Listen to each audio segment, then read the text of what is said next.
நேற்று புஷ்பா படம் ரிலீஸ் ஆச்சு, எல்லாருக்கும் தெரியும். பார்ட் 2 ரிலீஸ் ஆச்சு. அந்த படத்தோட ரிவ்யூவா இது அப்படின்னு கேட்டிங்கன்னா இல்லை. ஆக்சுவலி புஷ்பா படத்தோட ரிவ்யூ தான் போடலான்னு இருந்தது. பட் அதுக்கப்புறமா பார்த்தீங்கன்னா ஒரு இன்சிடென்ட் ஒன்று நடந்தது. அந்த இன்சிடெண்ட்டை பற்றி கண்டிப்பாக இன்றைக்கி இப்போ பேசி தான் ஆகணும். ஏன்னா ரிவ்யூ கூட இன்றைக்கி இல்லைன்னு நாளைக்கு நம்ம பண்ணிடலாம், பிரச்சனை இல்லை. பட் இந்த இன்சிடென்ட் கண்டிப்பாக இப்போ பேசி ஆகணும். அதை பற்றி தான் இப்போ நான் உங்ககிட்ட பேச போகிறேன். Hi, hello, welcome to limelight media Tamil. நான் உங்கள் MKR. புஷ்பா 2 நேற்று ரிலீஸ் ஆச்சு, 5th அன்னைக்கு, எல்லாருக்கும் தெரியும். பட் அங்கே ஹைதராபாத்தில் ஒரு இன்சிடென்ட் நடந்திருக்கு. என்ன அப்படின்னா, தேஜா அப்படின்ற ஒரு பையன் அல்லு அர்ஜுனோட தீவிரமான ஒரு ஃபேன். அந்த பையன் வந்து வீட்டில் அடம் பிடிச்சி புஷ்பா 2 நான் பார்த்தே ஆகணும், கூப்பிட்டு போங்கன்னு சொல்லி ரொம்ப அடம் பிடிச்சிருக்கான். அடம் பிடிச்சி அந்த படத்துக்கு டிக்கெட்டும் புக் பண்ணி தேட்டருக்கும் போயிட்டாங்க. ஹைதராபாத்தில் ஒரு தேட்டரில் அந்த படம் பார்க்க போயிருக்காங்க. பார்த்தீங்கன்னா ஏகப்பட்ட க்ரௌடு. அதாவது இது வந்து முந்தின நாள் நடந்திருக்கு, 4th அன்னைக்கு நைட்டு நடந்திருக்கு. ஏன்னா ப்ரீமியர் ஷோ இது. ஸோ சரியான கூட்டம், ஏகப்பட்ட க்ரௌடு இருந்திருக்கு. ஆக்சுவலி இது வந்து முன்னாடியே வந்து ஆந்திரா அண்ட் தெலுங்கானா 2 CM கிட்டேயும் பெர்மிஷன் வாங்கிட்டு தான் இந்த ஸ்பெஷல் ஷோவே நடத்தியிருக்காங்க. அதுக்கு ஸ்பெஷல் ஷோக்கு 2 கவர்மெண்ட்டுமே பெர்மிஷன் கொடுத்துருக்கு. பட் என்ன ஒரு ப்ராப்ளம்னா, அங்கே அப்படியே ஒரு கூட்டம், எக்ஸ்பெக்டே பண்ணாத அளவுக்கு செம கூட்டம். தெரியும் இல்லையா, புஷ்பா 1க்கே வந்து புஷ்பா 1 வந்து நல்லா பிக்கப் பண்ணதால் புஷ்பா 2க்கு பெரிய ஹைப் இருக்குது. ஏகப்பட்ட ஈவன் தமிழ்நாட்டிலே அந்த அளவுக்கு ஒரு எக்ஸ்பெக்டேஷன் இருந்துச்சு. அந்த மாதிரி அப்போ தமிழ்நாட்டிலே அப்படின்னா ஆந்திராவில் எப்படி இருக்கும்? அதுவும் அல்லு அர்ஜுனுக்கு அதிகமான ஃபேன்ஸ் இருக்காங்க. ஸோ அங்கே அன்எக்ஸ்பெக்டட் க்ரௌட். இந்த மீன் டைம் என்ன ஆயிருக்கு அப்படின்னா, அல்லு அர்ஜுன் அந்த ஸ்பாட்டுக்கு வந்திருக்காரு, அந்த தேட்டருக்கு வந்திருக்கிறார். அவர் மட்டும் இல்லை, கூட வந்து தேவிஸ்ரீ பிரசாத், DSP தேவிஸ்ரீ பிரசாத் அவரும் வந்திருக்கிறாரு. இவங்க 2 பேரும் அங்கே வரவே ஓவர் க்ரௌடு, இன்னும் எக்ஸ்ட்ரா க்ரௌட் ஆகிடுச்சு. அந்த செவருலாம் ஒடிச்சு, அந்த தேட்டர் இருக்கு இல்லையா, அந்த தேட்டரோட வால்லாம், காம்பவுண்ட் வால்லாம் உடச்சி உள்ளே வர அளவுக்கு அவ்வளோ பெரிய க்ரௌடு. ஒன்றும் கட்டுப்படுத்தவே முடியல. கடைசியில் பார்த்தீங்கன்னா இதனால வந்த ப்ராப்ளம் என்ன அப்படின்னா, இந்த பேரண்ட்ஸ் போனாங்க இல்லையா, இந்த தேஜா அவங்க ஃபேமிலி போனாங்க இல்லையா, அவங்க அப்பா, ஒரு குழந்தை, பெண் குழந்தை, இன்னொரு பையன் இவன் தேஜா, இவங்க போயிருக்காங்க இல்லையா. இதில் அவங்க அம்மா வந்து அங்கேயே மைக் அடித்து விழுந்து, நிறைய பேர் மைக் அடித்து விழுந்திருக்காங்க. தள்ளுமுள்ளா இருக்குது, ரொம்ப ஓவர் க்ரௌடான்றதால எல்லாம் கீழே விழுந்து ஏஞ்சி நிறைய பேர் மைக் அடிச்சு இந்த மாதிரி அதிகமாக நிறைய பாதிச்சிருக்கு. இந்த சேம் டைம் இவங்க அந்த தேஜாவோட அம்மா என்ன ஆயிருக்கு, அங்கேயே மைக் அடித்து விழுந்து இறந்துருக்காங்க. நினச்சி கூட பார்க்க முடியல, அவ்வளோ ஒரு பேட் இன்சிடென்ட். ஏன்னா யோசிச்சு பாருங்கள், படம் பார்க்கணுன்னு ஃபேமிலியோட கிளம்பி வந்த ஒரு ஃபேமிலி, அதில் இன்றைக்கே அவங்க அம்மா, அந்த தேஜாவோட, அவங்களுக்கு ஒரு 35 இயர்ஸ் இருக்கும்னு நினைக்கிறேன், அவங்க வந்து இன்றைக்கி உயிரோடு இல்லை. அந்த பையனும் வந்து அன்கான்ஷியஸ் ஆகி ஒரு எமர்ஜென்சியில் சேர்த்துருக்காங்க. எமர்ஜென்சியில் தான் இப்போ அந்த பையன் இருக்கான். அந்த பெண் குழந்தை மட்டும் சின்ன அடியோட தப்பிச்சுக்கிச்சு. அவங்க அப்பா கதறாரு, அந்த தேஜான்ற பையனோட அப்பா வந்து கதறாரு.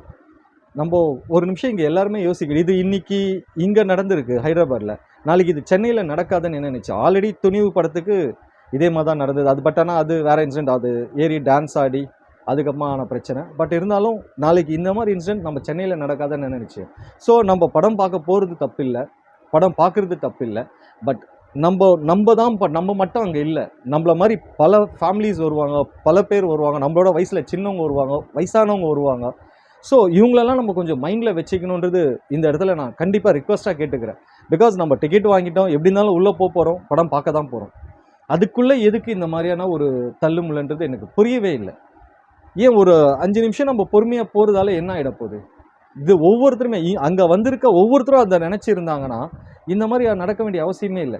எங்கே ஒரு இடத்துலையுமே வந்து நம்ம ஓவர் க்ரௌட் ஆகும்போது அந்த இடத்துல ரொம்ப சேஃபாக இருக்கும். ஃபர்ஸ்ட் ஆஃப் ஆல் அவங்க போயிருக்க வேண்டியது இல்லை. பட்டு யாராக இருந்தாலும், எந்த பேரண்ட்ஸாக இருந்தாலும், குழந்தைங்க கேட்குறாங்கன்னும் போது கண்டிப்பாக சரி ஓகே போகலான்ற ஒரு ஐடியா வரும், அது தப்பு இல்லை. பட் ஏன்னா இது சில பேர் புரியாமல் என்ன சொல்லுவாங்க, ஏன் இன்றைக்கி போனோம், அவங்க இன்னொரு 4 நாள் கழித்து பார்த்துருந்தானா, 10 நாள் கழித்து பார்த்தா என்ன வேணான்னுதா? அஃப்கோர்ஸ் தப்பில்லை, 10 நாள் கழிச்சு கூட போய் பார்த்துருக்கலாம், இன்றைக்கி ஒரு உயிர் போயிருக்காது. பட் இந்த மீன் டைம் ஒவ்வொருத்தரோட மைண்ட் செட் எப்படி இருக்குன்னு சொல்ல முடியாது. அந்த குழந்தை அவ்வளோ ஆசைப்பட்டு கேட்குறதால மேபி இப்போ எக்ஸாம்ஸ் எல்லாம் வேறு சீக்கிரம் ஸ்டார்ட் ஆக போகுது.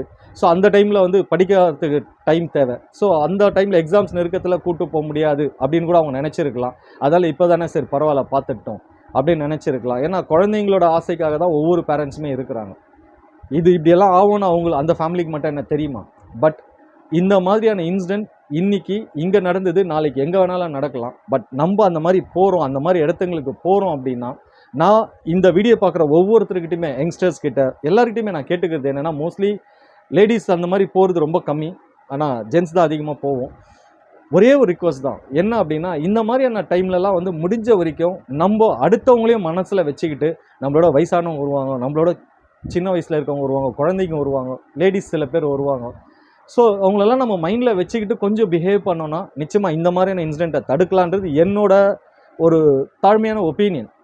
இதை நீங்கள் கொஞ்சம் கன்சிடர் பண்ணிங்கன்னா, இந்த வீடியோ பார்க்குற ஒவ்வொருத்தருமே இதை கன்சிடர் பண்ணிங்கன்னா, கண்டிப்பாக நிச்சயமாக ஒரு நல்ல விஷயம் நடக்கிறதுக்கான வாய்ப்புகள் இருக்குது. இப்போ இது என்ன ஆயிருக்குன்னா, அந்த தியேட்டர் ஓனர் மேலேயும் அந்த வாட் கால்டு ஜிம் பாய்ஸ் இருக்காங்க இல்லையா, இப்போ இது என்ன ஆயிருக்குன்னா, தியேட்டர் ஓனர் மேலே, ஜிம் பாய்ஸ் மேலே அண்ட் அல்லு அர்ஜுன் மேலே, இவங்க 3 பேர் மேலேயுமே கேஸ் ஃபைல் பண்ணியிருக்காங்க. இப்போ இந்த மாதிரி டைமில் அல்லு அர்ஜுன் அங்கே வரணுமான்னா தெரியல, ஏன் வந்தாருன்னு தெரியல. அஃப்கோர்ஸ் அவர் அப்புறமா கூட வந்திருக்கலாம், 2 நாள் கழிச்சு 3 நாள் கழிச்சு கூட வந்திருக்கலாம். இங்கே வர வேண்டிய நெசசிட்டி என்னன்னு தெரியல. அப்படியே வருதா இருந்தாலும் அவர் இன்ஃபார்ம் பண்ணியிருக்கலாம். ப்ரோட்டோகால் படி அவங்க இன்ஃபார்ம் பண்ணிவிட்டு, போலீஸ்க்கு இன்ஃபார்ம் பண்ணிவிட்டு, அதுக்கப்புறமா அவங்க அந்த செக்யூரிட்டி எல்லாம் அலாட் பண்ண பிறகு அவர் வந்திருந்தானே இந்த மாதிரி பிரச்சனை ஒரு வேளை நடந்திருக்கிறதுக்கு வாய்ப்பு இருக்காது. ஆனால் அது ஏன் அவர் பண்ணல, அவர் இன்ஃபார்ம் பண்ணாரா பண்ணலையா, இல்லை பண்ணியும் அங்கே அந்த மாதிரியான ப்ரொடக்ஷன் நடக்கலையான்றது டீட்டெயிலாக தெரியல.